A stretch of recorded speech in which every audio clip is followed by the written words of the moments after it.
Good morning. Welcome, Madam Secretary. Welcome to each of you. This is a public hearing of the Benghazi Select Committee. Just a couple of quick administrative matters before we start, Madam Secretary. There are predetermined breaks, but I want to make it absolutely clear we can take a break for any reason or for no reason. If you or anyone would just simply alert me, then we will take a break, and it can be for any reason or for no reason. To our guests, we are happy to have you here. The witness deserves to hear the questions, and the members deserve to hear the answers. So proper decorum must be observed at all times. No reaction to questions or answers. No disruptions. Some committees take an incremental approach to decorum. I do not. This is your one and only notice. Madam Secretary, the ranking member and I will give opening statements, and then you will be recognized for your opening statement, and then after that, the members will alternate from one side to the other. And because you have already been sworn, we will go straight to your opening. So I will now recognize myself, and then recognize Mr. Cummings, and then you, Madam Secretary. Chris Stevens, Sean Smith, Glenn Doherty, and Tyrone Woods served this country with courage and with honor. And they were killed under circumstances that most of us could never imagine. Terrorists pour through the front gate of an American facility, attacking people and property with machine guns, mortars, and fire. It is important that we remember how these four men died. It is equally important that we remember how these four men lived and why. They were more than four images on a television screen. They were husbands and fathers and sons and brothers and family and friends. They were Americans who believed in service and sacrifice. Many people speak wistfully of a better world, but do little about it. These four went out and actually tried to make it better, and it cost them their lives. So we know what they gave us. What do we owe them? Justice for those that killed them. We owe their families our everlasting gratitude, respect. We owe them and each other the truth. The truth about why we were in Libya. The truth about what we were doing in Libya. The truth about the escalating violence in Libya before we were attacked and these four men were killed. The truth about requests for additional security. The truth about requests for additional personnel. The truth about requests for additional equipment. The truth about where and why our military was positioned as it was on the anniversary of 9/11. The truth about what was happening and being discussed in Washington while our people were under attack. The truth about what led to the attacks, and the truth about what our government told the American people after the attacks.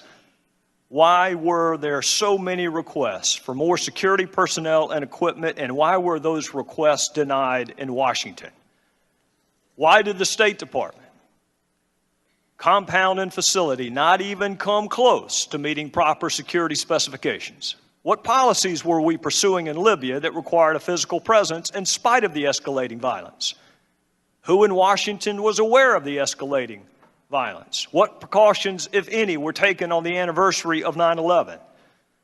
What happened in Washington after the first attack, and what was our response to that attack? What did the military do or not do? What did our leaders in Washington do or not do, and when? Why was the American public given such divergent accounts of what caused these attacks? And why is it so hard to get information from the very government these four men represented, served, and sacrificed for? Even after an accountability review board and a half-dozen congressional investigations, these and other questions still lingered. And these questions lingered because previous investigations were not thorough. These questions lingered because those previous investigations were narrow in scope and either incapable or unwilling to access the facts and evidence necessary to answer all relevant questions. So the House of Representatives, including some Democrats, I hasten to add, asked this committee to write the final definitive accounting of what happened in Benghazi. This committee is the first committee to review more than 50,000 pages of documents because we insisted that they be produced. This committee is the first committee to demand access to more eyewitnesses because serious investigations talk to as many eyewitnesses as possible. This committee is the first committee to thoroughly and individually interview scores of other witnesses, many of them for the first time.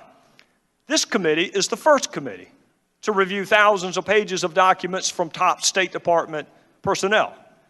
This committee is the first committee to demand access to relevant documents from the CIA, the FBI, the Department of Defense, and even the White House. This committee is the first committee to demand access to the emails to and from Ambassador Chris Stevens.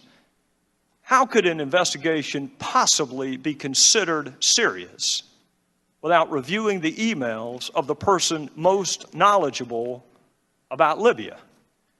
This committee is the first committee, the only committee, to uncover the fact that Secretary Clinton exclusively used personal email on her own personal server for official business and kept the public record, including emails about Benghazi and Libya, in her own custody and control for almost 2 years after she left office. You will hear a lot today about the Accountability Review Board. Secretary Clinton has mentioned it more than 70 times in her previous testimony before Congress. But when you hear about the ARB, you should also know the State Department leadership handpicked the members of the ARB.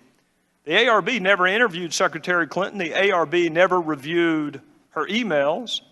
And Secretary Clinton's top advisor was allowed to review and suggest changes to the ARB before the public ever saw it. There's no transcript of ARB interviews, so it's impossible to know whether all relevant questions were asked and answered. And because there's no transcript, it is also impossible to cite the ARB interviews with any particularity at all. That is not independent. That is not accountability. That is not a serious investigation. You will hear there were previous congressional investigations into Benghazi, and that is true. And it should make you wonder why those investigations failed to interview so many witnesses and access so many documents.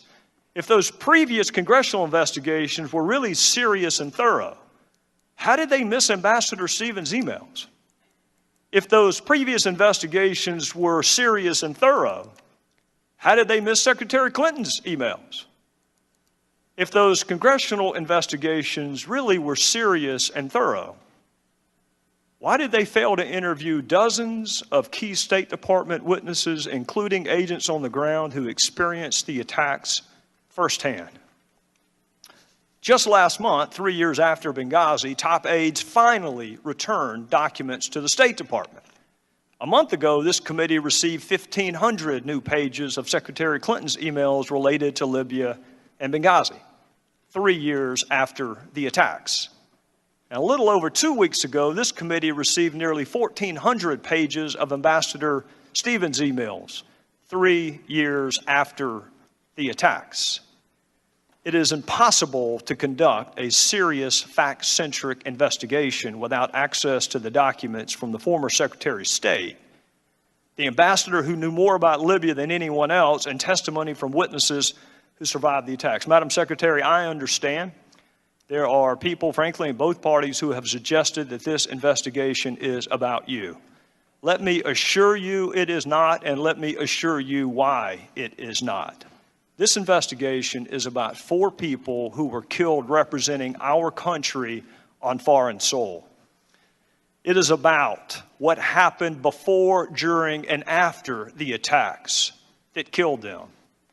It is about what this country owes to those who risk their lives to serve it. And it is about the fundamental obligation of government to tell the truth, always, to the people that it purports to represent. Madam Secretary, not a single member of this committee signed up to investigate you or your email. We signed up to investigate and therefore honor the lives of 4 people that we sent into a dangerous country to represent us. and to do everything we can to prevent it from happening to others. Our committee has interviewed 100 witnesses. Not a single one of them has been named Clinton until today. You were the Secretary of State for this country at all relevant times. So, of course, the committee is going to want to talk to you.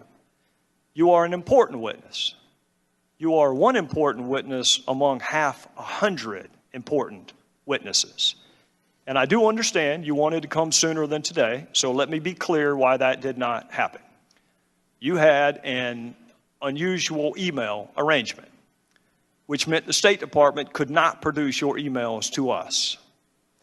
You made exclusive use of personal email and a personal server. And when you left the State Department, you kept the public record to yourself for almost 2 years. And it was you and your attorneys who decided what to return and what to delete. Those decisions were your decisions, not our decisions.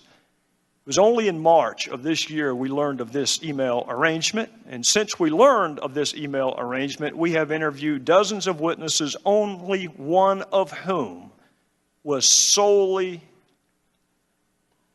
related to your email arrangement. And that was the shortest interview of all, because that witness invoked his Fifth Amendment privilege against incrimination.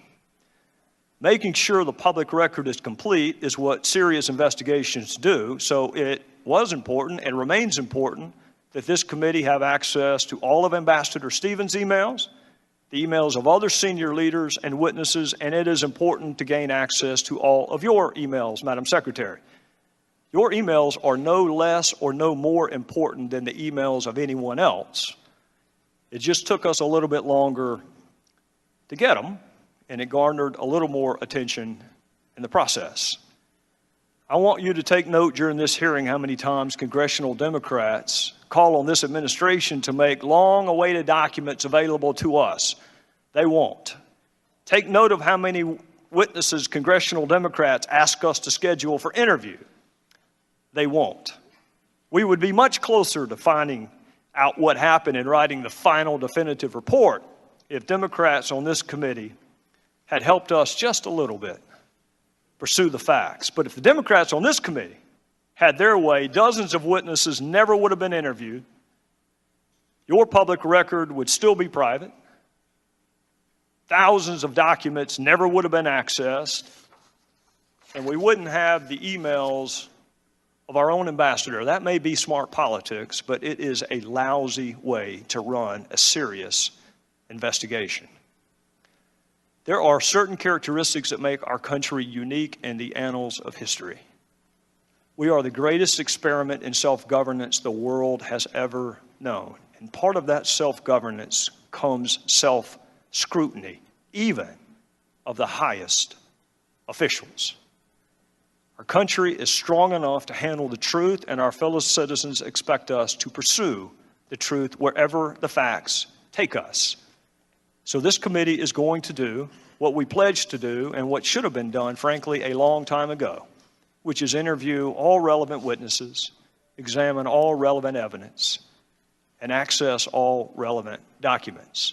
And we're going to pursue the truth in a manner worthy of the memory of the 4 people who lost their lives and worthy of the respect of our fellow citizens. And we are going to write that final definitive accounting of what happened in Benghazi. And we would like to do it with your help and the help of our Democrat colleagues, but make no mistake, we are going to do it nonetheless.